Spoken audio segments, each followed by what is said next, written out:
Welcome back to the channel. This week on the Kiwi Barefoot Gardener, we check out the greenhouse and see what's going on in there. We lift the first of the garlic with a disappointing result. We get the outside capsicums into the garden bed. Plus, we have a quick look at and chat about the concept of double watering. And finally, we take a brief look at what summer care the roses need. Come potter with me in the garden. My name is Dawn and I'm the Kiwi Barefoot Gardener.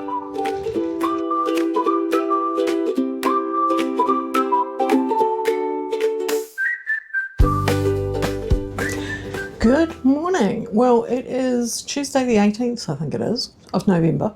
And I'm hiding in the greenhouse because yet again we've got another howling easterly. Yesterday it was supposed to be a howling easterly and I got home and it was, but it just calmed right down. It was a beautiful afternoon and I spent ages out in the front garden. But today the easterly has arrived and it's fairly strong for here. It's around about 35k, so not Wellington strong, but annoying strong here. So I'm hiding out in the greenhouse instead. Now, over the last couple of weeks, I've been trying to get my greenhouse plants, my tomatoes, capsicums, chilies, eggplants, melons, etc. in, but I always end up getting one thing in and then getting chased out because it's just too damn hot. And I don't do hot well. But today's cloudy with the easterlies, so it's quite pleasant in here. So I am going to try and get the rest of my pots done and we'll have a quick look at what's going on in here. It's getting quite crowded in here, so I'm sort of shuffled into a corner here at the moment with my chair. I'm being a bit naughty. So I've got my shelves on this side and then I've got pots on this side and I'm doing them too deep, doing my shrub tubs too deep. I can pull them out and do what I need to do and posh them back in, so I've got the corridor to go in. Probably in the next week or so I will remove one of the shelving units, one of the more bulky ones that came with those mini plastic greenhouses, and just leave the flatter metal shelves in here for doing seeds and things. But yeah, I'm going to get the rest of these in and see how I go. They're doing quite well at the moment, most of them. The tomatoes are doing well. The capsicums are definitely doing well. They're only about, probably about 60 centimetres tall, and they're already putting fruit out. Probably should maybe leave them a bit longer, but I'm not going to. I'm going to be naughty. I've got others that I'm going to plant so I can keep them for later and see how I go with that. Surprisingly, the cucumber that I planted way back in July that had got really sick looking around about October, and I planted out here, it wasn't doing very well and I was going to remove it and kept saying I was going to remove it and never got around to it. It's actually putting out some new stuff, some new leaves and things like that. The old ones look absolute rubbish, but it's put out some new leaves and it's actually flowering and it's got one little fruit on it. So it's not growing particularly big, but it is a small variety. It's called Patio Snacker. So I'm really tempted to leave it now because it seems to have got its act together. I'm going to give it a feed today because it does need a feed, as do all the stuff that I already put in here. Just needs a wee drink of seaweed, so that it gives seaweed liquid, so it gives it the micronutrients. It's definitely had the macronutrients when I planted them, and they shouldn't need anything for another week or two from that point of view. But yeah, I'm going to get on with it and get these, and as I can I'll bring it into the greenhouse and we'll have a look at what I've done and just general catch up in here really.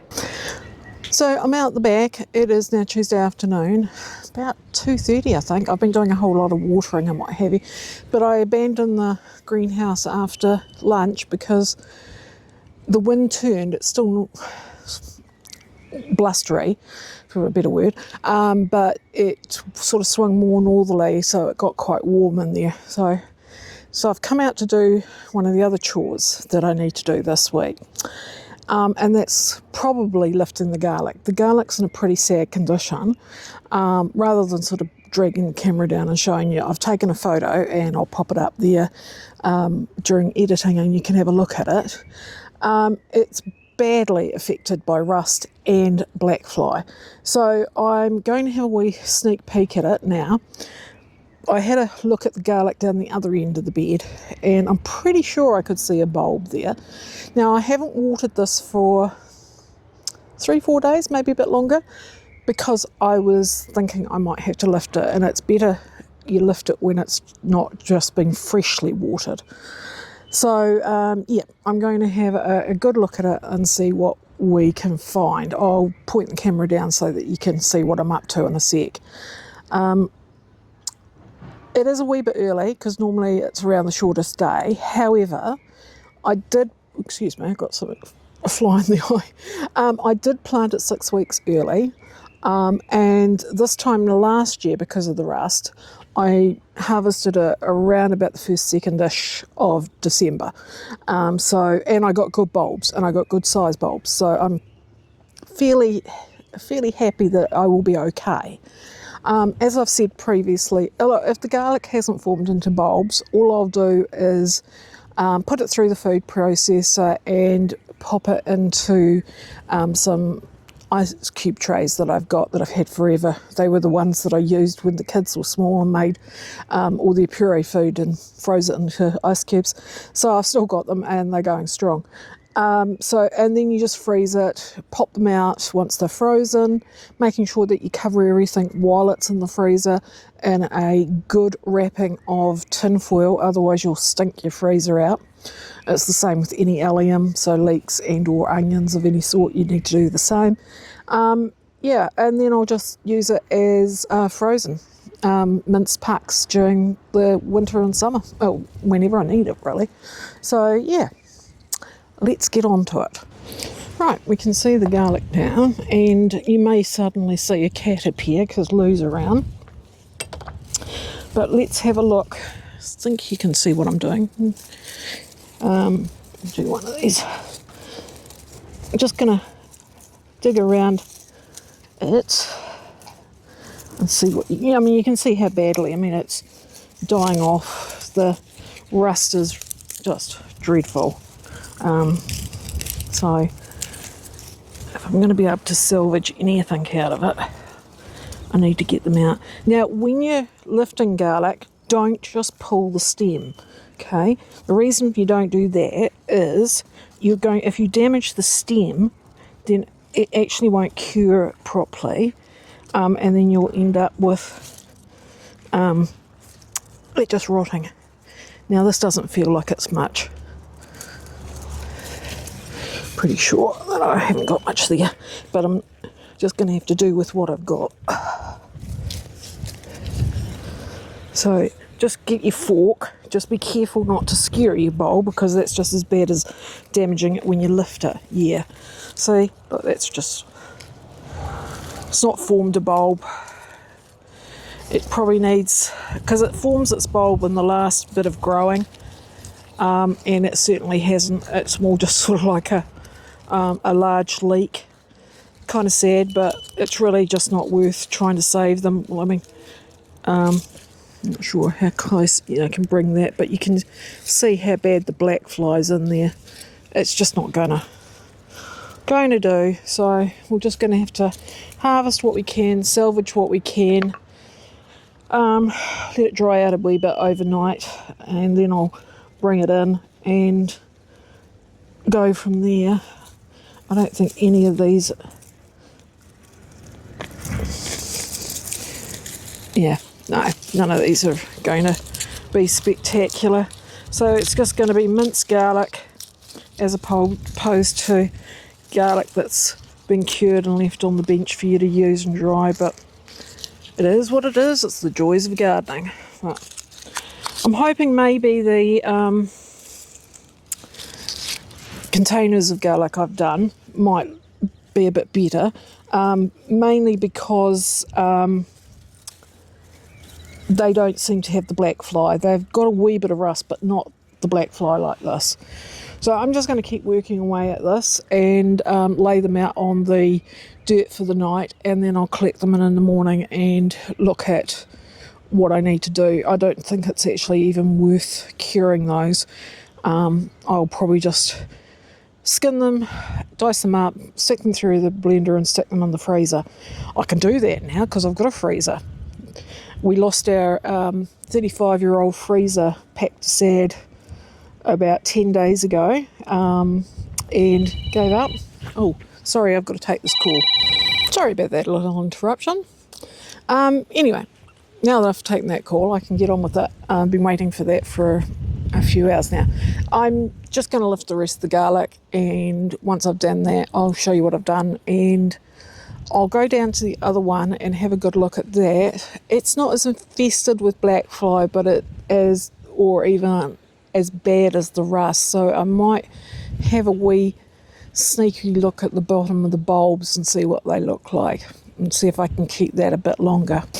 So this is the other garlic at the far end of the bed where we've just been. I've lifted all those bulbs, and they were all just like large leeks really, and one or two of them actually were a bit squishy, so they've gone. This, as you can see, has got rust, but is certainly not to the extent it was on the other bulbs, and there is some blackfly, but not anywhere near like the blackfly.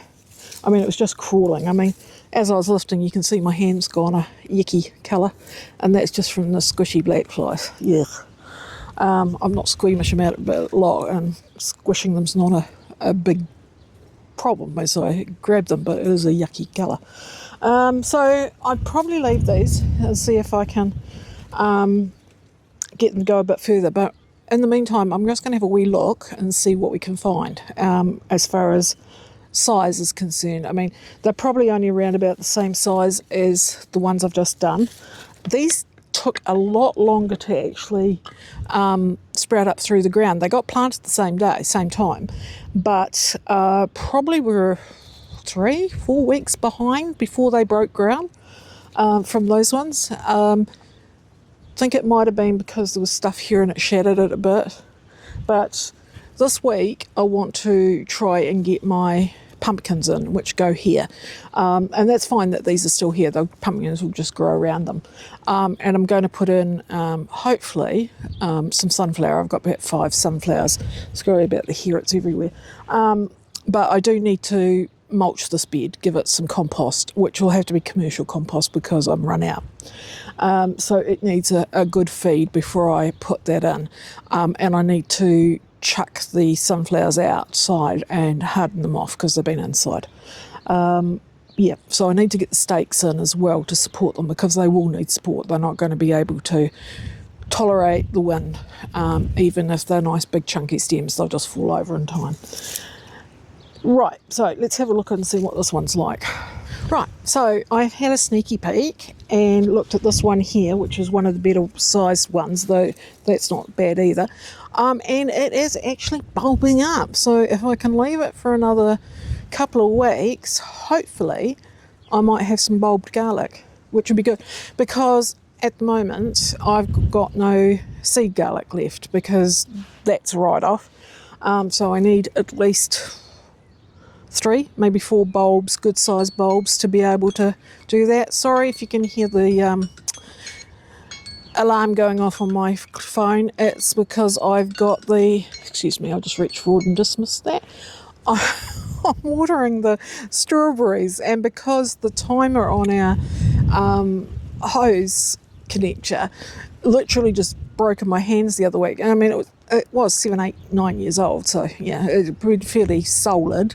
I haven't replaced it yet, and so I'm having to set the timer on my phone when I watered the strawberries, so because it's not automatically turning off. So sorry about that, but anyway, happy with that. So what I'm going to go on to now is just behind you, and I'm going to finish clearing the spinach bed and try and get in my capsicums, my outside capsicums. I've got inside, greenhouse ones, but I think this year we might be able to get some fairly good outside capsicums.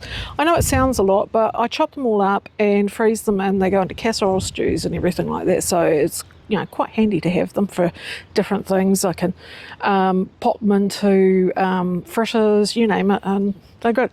Last year's ones, by the time it came to taking them out, most of the bell type ones weren't coloured, they were still green, as were the little thin lunchbox cornetto ones as well, but they all froze up okay.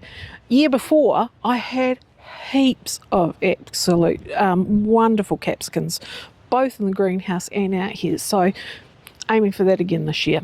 So give me a few minutes and we'll set up and we'll look at that. Got the bed cleared. I've put in a bag of the commercial compost I use, the super gross stuff, so that's all set. I haven't watered it yet, but I'll water it once I put the plants in. And I needed new canes, even though I've got the plastic mesh there. I do find the canes helpful as well. So I just need to thread those in, and I've got my plants as well. They're just laying flat at the moment because the wind just keeps knocking them over. I've got 2 Marconi red peppers, so they're the long bullhorn type peppers. I really like them, they're nice and sweet, especially if you can get them fresh onto your salad and things like that. And then I've got an orange and yellow bell, plus a red bell, which is the California Wonder standard. I haven't got one of the little lunchbox ones because I've just run out. I've only got one left in the greenhouse to pot up, so yeah, I'll just do the greenhouse one. So I'm going to get this in, and probably after that I'll probably give up, but we'll see how they go. It's this damn wind. I mean, it's beautiful and warm out here, it's just the wind. It just tends to wear you down after a bit, so much.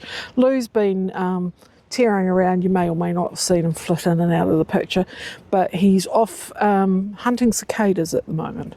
So because it's warm, the cicadas, when it's calm, start clicking away, and he heard them and he just went, "Ooh," and off he went. So I'm sure he'll be back soon though.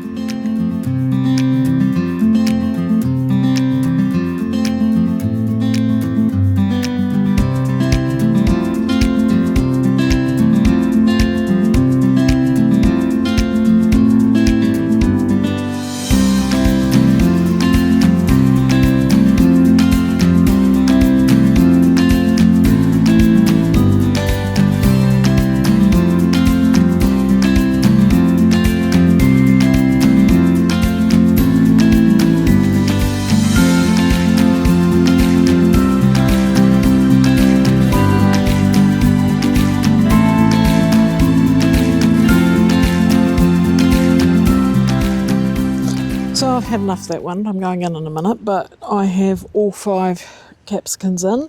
I've lifted all the foliage so that they've got good clear stems. Removed any fruit except for one of them. One of the red Marconis has got about 3 reasonably well sized ones. The rest were the sort of like flowers or tiny wee ones. So I removed all of them to get them established. I normally do, but I couldn't with that because they were reasonable size, and just couldn't do it. So anyway, quite pleased with those. They'll take months usually. I wouldn't see anything till probably mid-January, maybe late January. That's edible. That's if it's a really good summer. You can pick them green, of course, and eat them green. That's where you get your green capsicums from, which is so it's an immature coloured capsicum. So I'll probably pick some of the bell ones when they're a good size and immature, i.e. not coloured, and eat them, but the rest I'll let colour up and go. The tomatoes that we did the other day are all doing well, so yeah, really pleased with that. But I'm going to head inside now. I've got a big bowl of strawberries I need to give a bit of TLC to. They're in really good nick. I just picked them, but I need to sort them out and give them a wash, and a lot of them I'll just be chopping up and popping in the freezer for, I want to get enough to make a big batch of jam, strawberry jam this year, and the strawberry plants are just pumping, so it's awesome. So I'll do that, but as I said earlier, I've got to wait for the new freezer to freeze up before I can do any of that. Yeah, so I'm pretty pleased with that, but I'm going to have a break now, and I will catch you maybe tomorrow. The weather's a bit but it might give me a chance to finish in the greenhouse, and I've also got still quite a lot of potting up and potting on to do in the garage, so I may just do that instead. Weather's a bit on and off, lots of this wind, which just makes being outside a bit miserable at times. I mean, it's fine, the sun, things like that, but getting blasted by the wind all the time can be a bit tiring. So anyway, enough of my moaning. Let's get on with it, and I'll go and have a nice cup of tea or something. Catch you the next time. Good afternoon. So it is Thursday the 20th, and it is a hot sunny day. I'm cooking out here. I've just gone in and got someone to put a whole lot of sunscreen on me. I seem to have lost my sun hat. Don't know where.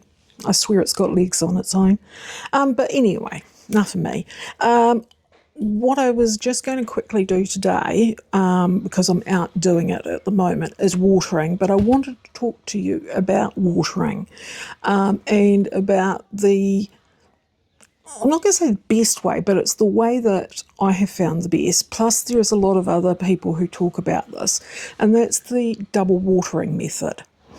So I do a lot of my watering by hand. I like doing it because I do things like weeding as I go, deadheading, all that sort of thing. And I find it quite relaxing. I am setting up some irrigation for some beds like the strawberry, and I still haven't quite got around to getting the rose bed and things done, but that's more because those areas don't actually need a lot of input, like weeding and what have you as I go. They're fairly established, and they just need watering regularly. And using the drip watering works better for them. They get better watering because there's so much canopy that just hand watering you've got to get in and around. So for things like my veggie beds, my pots, etc., I prefer to hand water. So when I hand water, I usually, I just dropped it, use something like this. I am in the process of getting one of those longer wand ones for some of the stuff, so that I'm not having to bend down to get right down to it. Because I like to actually water at the ground level rather than spray above. Now, double watering. So what double watering does is that you water once, and in theory soften the ground and make it more accepting of the second lot of water. And what I tend to do is go around, water everything, and then trace my steps back and re-water everything. I don't like to water too frequently because A, it's a waste of water, and B, what it's doing is if you water shallow, you're not going to establish good roots. So what you're trying to do is water less frequently, but getting the water to go further down, and that way your plant establishes a better root structure. So by doing a double watering, you are moistening the soil on that top layer first, and then when you do come back and do the second watering, it should seep through that nicely and then hit the lower level, and that gives you a better watering of your plant.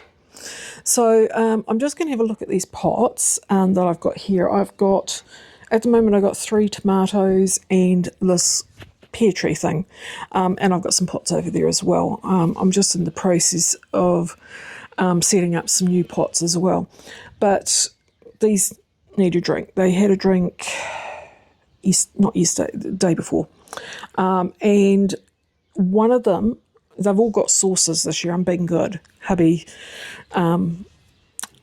has been grizzling that I've been staining the deck with my pots. But anyway, these have all got saucers. And one of them has got water in the saucer, but the other three haven't. So that means they're starting to dry out. And it has been really, really hot here for the last 2 days. Yesterday was really hot, humid and calm, with on and off cloud. Today is just really sunny, and it's now got really hot after the morning wind. So yeah, I'm going to water these, and I'll show you what I'm doing and why I'm doing it. So give me a minute to rearrange the camera.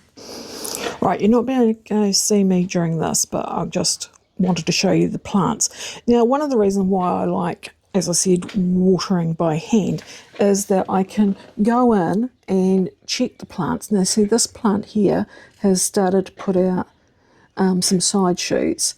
Now, this is a sweet 100, and I wouldn't normally pick out the side shoots, but further up. But with the really low ones, I do.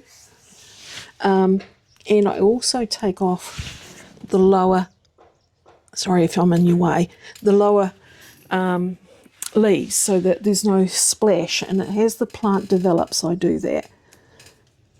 So yeah, so that's about it. Now, oh, it's got quite hard in there, and I probably need to break the top up too. It's starting to get a bit crunchy, and that doesn't help but with watering. But you can see the soil's, I think you'd be able to see, the soil's quite, it's damp but it's not moist, and the tray is empty. So what I'm going to do in a minute, I just, need to run the hose a bit because the hose has been in the sun. Just be careful when you're watering in the summer that you make sure your hose has got cold water in it and not boiling hot like this one just had. And be careful when you're running it not to run it on yourself, because that water can literally be boiling water. So just run it for a sec and check it temperature wise, and run it right through, because different parts of your hose can be in the sun, so you can get hot, cold, hot, cold, hot, cold. But sorry about the noise in the background. We've got neighbours who are doing some renovations. Right, so then I just get right down. This is why I'm wanting the wand now, because the back's not coping with bending. I'm actually sitting doing this, but other parts I can't do that. So get in there, give it a good water, then just give it a break, okay? And while that's got a break, I'm just going to do another plant here. Probably need to get out here and trim this one up, but I think I need some scissors for this one because the branches are a wee bit bigger and I don't want to damage the main stem. Give that a good drink. This one I don't probably need to give quite as much a drink to, because the saucer had water in it, so it's had some, and I'm just out of camera doing the little tree, and just off camera again is the other one over here, and I've already lifted the foliage on that one, so I'm quite happy with that. Right, so now it's had its second water, first water I should say, and now I'm going to give it its second water. Probably should run the hose a wee bit less fiercely than what I've just done, and just try and make sure that you're not wetting the foliage, okay, hence why I just nipped off that other stuff. So just gently give it a good soak. Second time you can give it more because it should go through better. And what I tend to do with these pots with the saucer is my second water, I just keep going gently until I see water coming in on the saucer, because then I know it's going all the way through.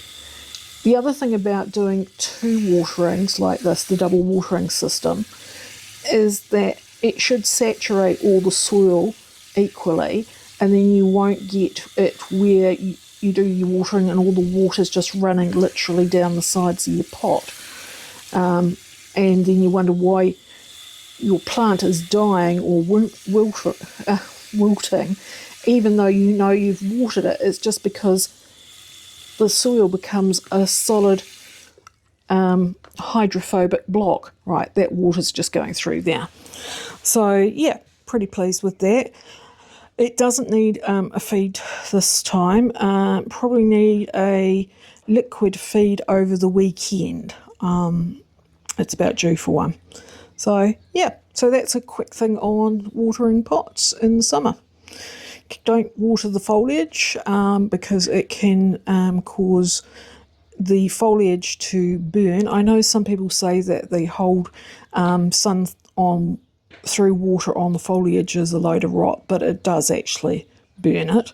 It can become a focus. But the other thing it can do is it can become a focus for infection of the plant.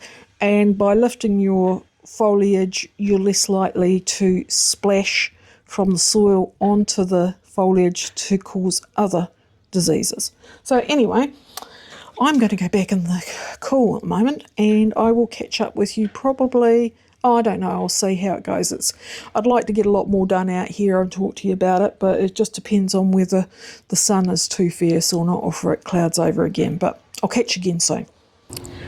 Good morning. Well, it's Friday the 21st and it's not even 8 a.m.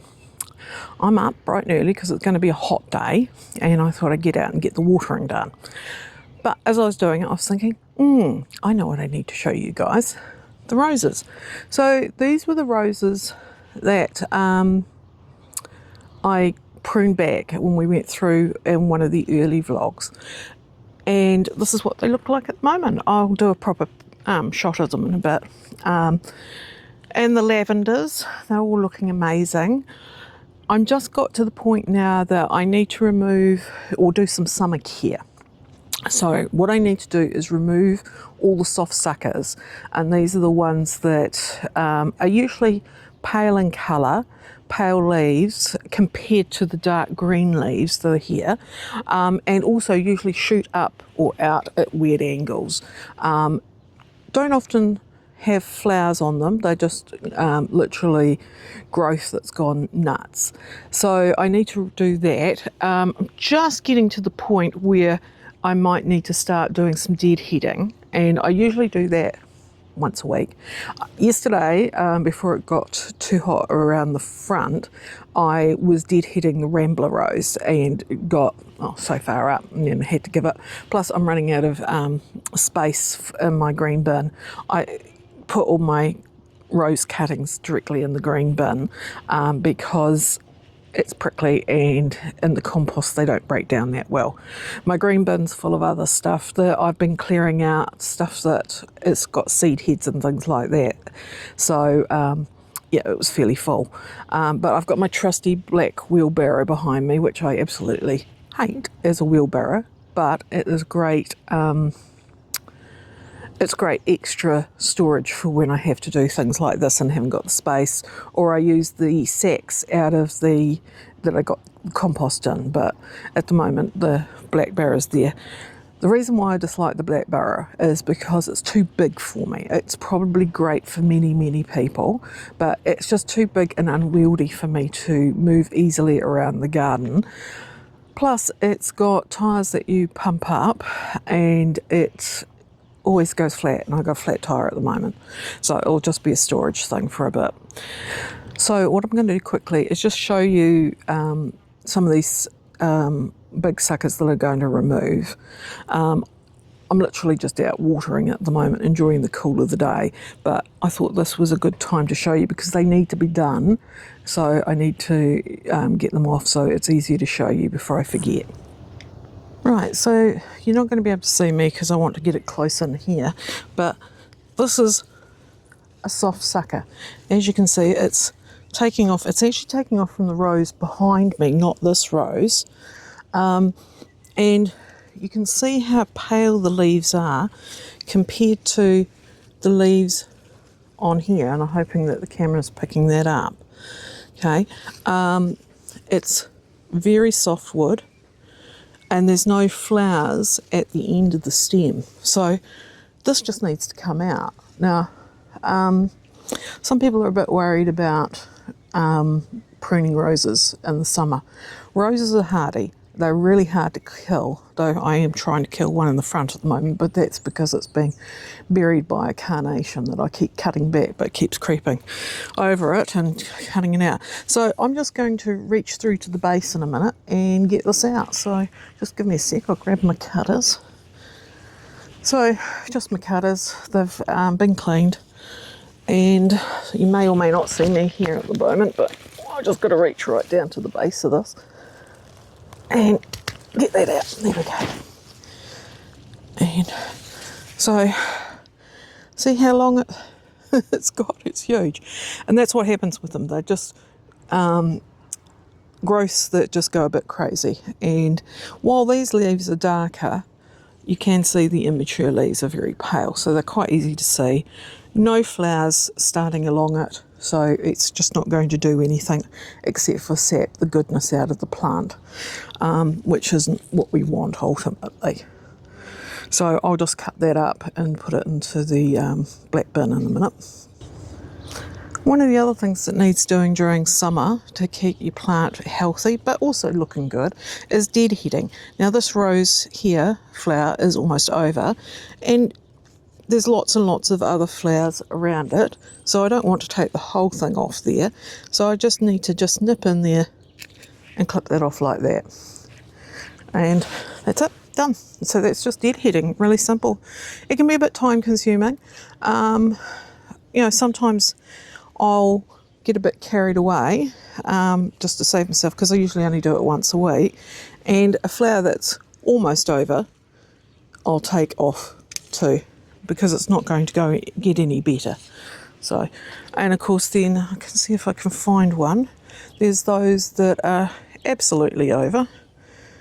No, I can't see one that's easily show, but I mean just a nub. So all the flower petals are gone and it's just the nub.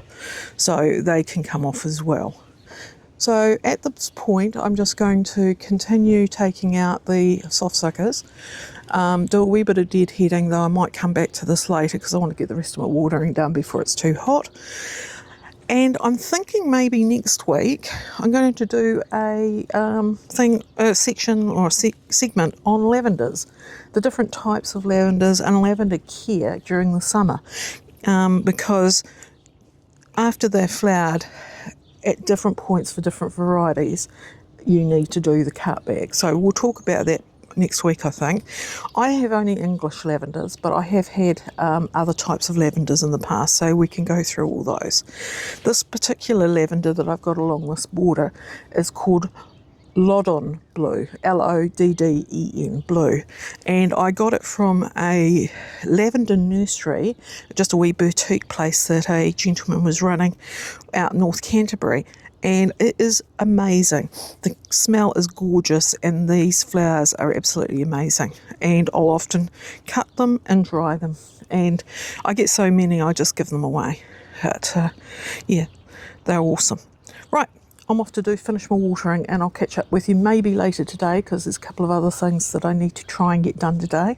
So if this heat doesn't drive me back inside, we'll get to talking about those as well. But otherwise, I'll catch you later. So it's that time of week again for a coffee and a chat, and we'll have a quick look at what we've been doing this week. So I got my coffee and I'm sitting out in the sun and enjoying it. Bit restful. It's been a bit of a crazy week. I seem to have spent my whole week trying to catch up with myself, trying to get everything in for the summer, but at the same time trying to care for everything that's already in and keeping all the watering up. So yeah, seem to be chasing my tail a bit. I've still got quite a lot to do, and we'll look at some of that next week and see if I can catch up with myself at all. So we made a quick visit to the greenhouse. I didn't get to show you what I'd done, I forgot, but I'm still potting up in there. I've still got my melons and my cucumbers and things to get in, and if I can squeeze a few more things in, I'd like to get a couple more tomatoes in, but we'll just have to see how I go. We pulled up the first of the garlic due to the rust and the blackfly. Really disappointed about how that is, but it is what it is, so not much I can do. I'm keeping an eye on the other garlic, which is over there. The rust is getting worse by day, and I've had to wash the blackfly off a couple of times, so not sure how long that's going to last. The pots are doing a wee bit better, but not much better, so we'll just have to see. Might be a dud year for garlic, and I might have to buy some new seed bulbs come the time to put it in.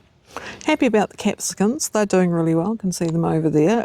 They've seen, because I hardened them off, acclimatised them to the outside, what have you, they don't seem to have gone through any transplant shock or anything, and now I just have to care for them, tidy them up, do all that sort of thing, and give them a feed regularly, etc. So, yep. And the tomatoes next door to them are doing well. I may actually end up putting a few more capsicums and a few more tomatoes outside because I've got quite a few spare, and I hate throwing plants out. I could give them away, but most of the people I know who'd want them have already got them. So, yeah, it's one of those catch-22 situations. Now, the chat about the double watering. One of the things I think I didn't say is that often with pots, and it wasn't visible with the ones I did, if you fill them up to their top of their lip and let the water go down, especially if the soil's really hard, what will happen is it'll have sunk to about that far, and you just fill the pot up to the top with water. Let it sink down, come back 10 minutes, 20 minutes later and give it a second fill up. That's usually enough water for it. What happens with pots over the summer is that the soil in them will often get like to be a hard caked ball, and you're thinking that you're watering them, but what's actually happening is that the water is actually sliding off the top and going down the sides of the pot and the soil, and not actually hitting the soil itself.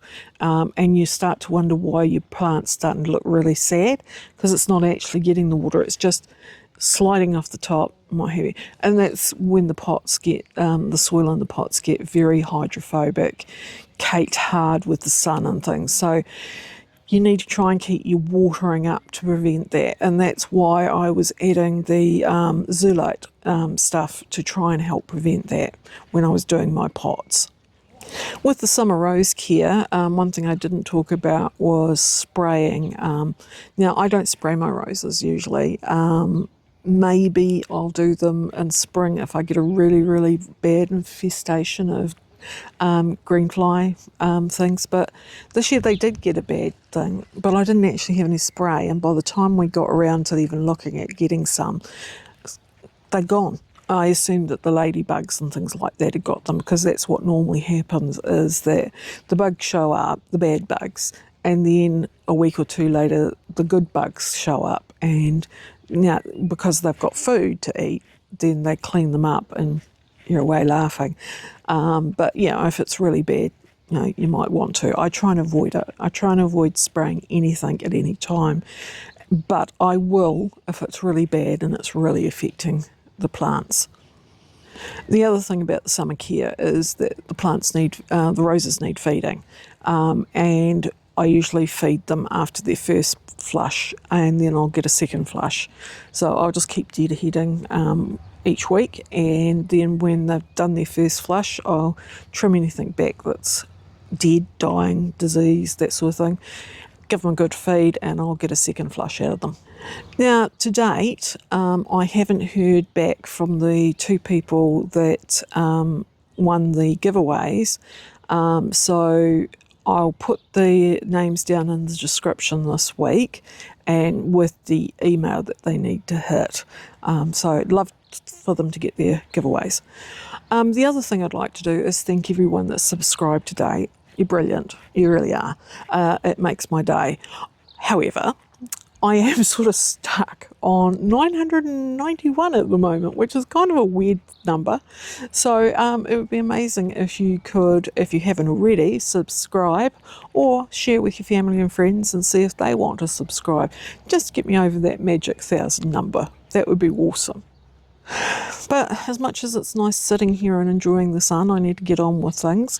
As I'd said at the beginning of this little chat, I'm way behind, so I need to get a move on. So I'm going to finish my coffee and wish you a happy and safe week in the garden. But for now, it's bye from me.